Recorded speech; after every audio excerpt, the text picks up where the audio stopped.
ক্ষমতাচ্যুত প্রধানমন্ত্রী শেখ হাসিনা দেশে ফিরলেই গ্রেফতার করা হবে। নির্ধারিত সময় আপিল না করায় আত্মসমর্পণের আর কোনো সুযোগ নেই। রবিবার কথা বলেছেন আন্তর্জাতিক অপরাধ ট্রাইব্যুনালের চিফ প্রসিকিউটর আমিনুল ইসলাম।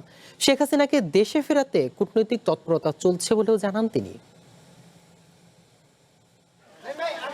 সম্প্রতি বার্তা সংস্থা রয়টার্সকে সাক্ষাৎকার দেন গণঅভ্যুত্থানে ক্ষমতাচ্যুত প্রধানমন্ত্রী শেখ হাসিনা। জানান নেতাকর্মীদের নিয়ে ডিসেম্বরে দেশে ফিরে আত্মসমর্পণ করবেন তিনি। তার এই বক্তব্যের পর আলোচনা সমালোচনার ঝড় উঠে দেশ জুড়ে।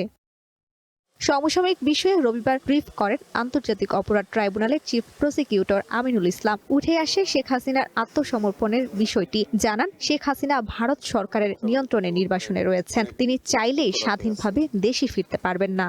নির্বাসনে আছেন, ভারত সরকারের অধীনে আছেন, তো তিনি স্বেচ্ছায় আসবেন কিভাবে? নির্মাণে নাম্বার 1 শাহ সিমেন্ট। তাকে তো ওই সরকারের মাধ্যমে আসতে হবে, আর ওই সরকারের মাধ্যমে আসলেই তো ওই সরকার যদি তাকে হ্যান্ডওভার করতে হয় তাহলে বাংলাদেশ সরকারের কাছে হ্যান্ডওভার করবে। হ্যান্ডওভার করার সাথে সাথে তিনি জেল হাজতে যাবেন।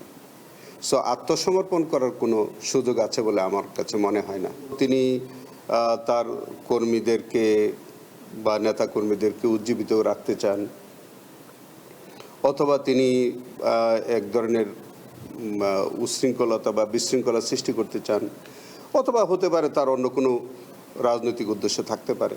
উনি তো আপিলই করেন নাই, ভবিষ্যতে করবেন কিনা তাও আমরা জানি না। সাংবাদিকদের এক প্রশ্নের জবাবে চিফ প্রসিকিউটর জানান, শাপলা চত্বরে হেফাজতে ইসলামের মহাসমাবেশে সংঘটিত হত্যাকাণ্ডের মামলায় তদন্ত কার্যক্রম সম্পূর্ণ হয়েছে। হেফাজতের যেটা শাপলা চত্বরের মামলার তদন্ত শেষ, চূড়ান্ত রিপোর্ট সাবমিট হলে আমরা আশা করতেছি এই ট্রাইব্যুনাল 21 তারিখে খোলার দিনেই আমরা ফর্মাল চার্জ আমরা দাখিল করতে পারবো। 24-এর গণঅভ্যুত্থানে সংঘটিত হত্যাকাণ্ড সহ ট্রাইব্যুনালে মানবতা বিরোধী অপরাধে 10টি মামলার তদন্তর কাজ শেষ পর্যায়ে রয়েছে। প্রায় 10 থেকে 12টা মামলার ফর্মাল চার্জ ট্রাইব্যুনাল কাজ শুরু হওয়ার সাথে সাথে আমরা দাখিল করে দেব, আর অন্যান্য ইনভেস্টিগেশনের কাজও খুব দ্রুত গতিতে চলছে। সঞ্চিতা প্রিয়, ওয়ান নিউজ, ঢাকা।